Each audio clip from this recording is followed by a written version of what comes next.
My grandma gave me a weird list of rules. I only met my grandmother once, when I was only 8 years/old. After that, my parents stopped talking about her, and got mad at me if I asked questions about her. As I grew older, I was always curious about why they won't allow me to visit or even speak to her.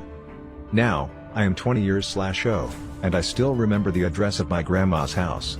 I was wondering if she still lived there, or if she was even alive, but I decided to give it a shot and rented a car. I arrived in around 2 hours, her house was still there, a beautiful large house. I got out of my car, went to the door and knocked. She almost instantly opened the door. She looked the same, it was like she never aged. I hugged her and then she invited me to come inside. We talked about why my family cut contact with her, and I started believing that my parents were the assholes in this situation. It got late, Grandma showed me my room, which looked like it was recently renovated. It was very cozy, I immediately settled there, but before leaving, I saw her frown. It was like a new soul entered her body, because she has been very happy right before. She handed me a list of rules. At first I thought it was a joke, but she told me to read the rules carefully, or something bad will happen. I started reading the list. These rules are essential if you want to survive the night here, so please read them carefully. Rules for staying at Grandma's. 1. Keep your lights on at all times. 2. Never, and I mean never, leave your room after 1 a.m. If you need to go to the bathroom, refer to Rule 2A. 2A. Look around the room for something to urinate in. If you don't find anything, pray for exactly 3 minutes. It doesn't matter if you're religious or not. After that, you have exactly 5 minutes and 36 seconds to go to your closest bathroom. If you fail to return in time, find a way to kill yourself. It is better than what they will do to you. 3. Your grandma will check your room at these times, 2:23 a.m., 2:56 a.m. and 3:45 a.m. You should be in bed by those times. If you are not, tell your grandma you're sorry 5 times, if she says it's okay. But go to bed, you are safe. Try falling asleep. If she says I forgive you, refer to Rule 4. 4. Grab the nearest sharp object and stab your grandma's neck. If you fail to do so, I hope your pain tolerance is high. 5. After 4 a.m. you will hear your grandma loudly screaming your name. Ignore her, she is not your grandma. 6. If you hear knocks on your door, be careful. If there are only 2 knocks, be quiet and pretend that you're asleep. If you hear 5 knocks, open the door, it is your real grandma. 6A. Your real grandma will only come inside your room if you have broken one of the rules or if you're in immediate danger.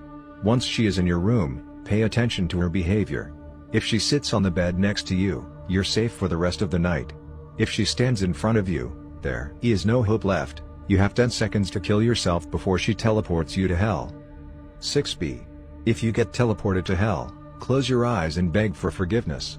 If they forgive you, you will be sent back to Grandma's house and you will be safe for the rest of the day. Otherwise, if they're angry, pray, because the things they're gonna do to you are unimaginable. 7. At 8 a.m. you must get out of your bed, and slowly walk towards the kitchen downstairs. Eat the food she gave you and do not under any circumstances talk to her.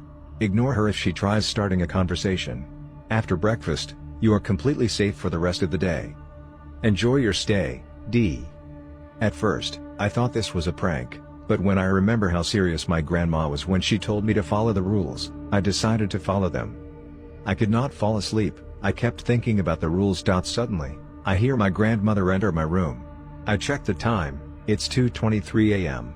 I start panicking, I get on my knees and tell her I'm sorry, please forgive me 5 times. I wait for her answer. She calmly says it's okay, but go to bed. I calm myself down and get on my bed. However, when I realized what happened, I started overthinking again. I started browsing the internet because once again, I could not fall asleep. Later, I start hearing my grandmother screaming my name.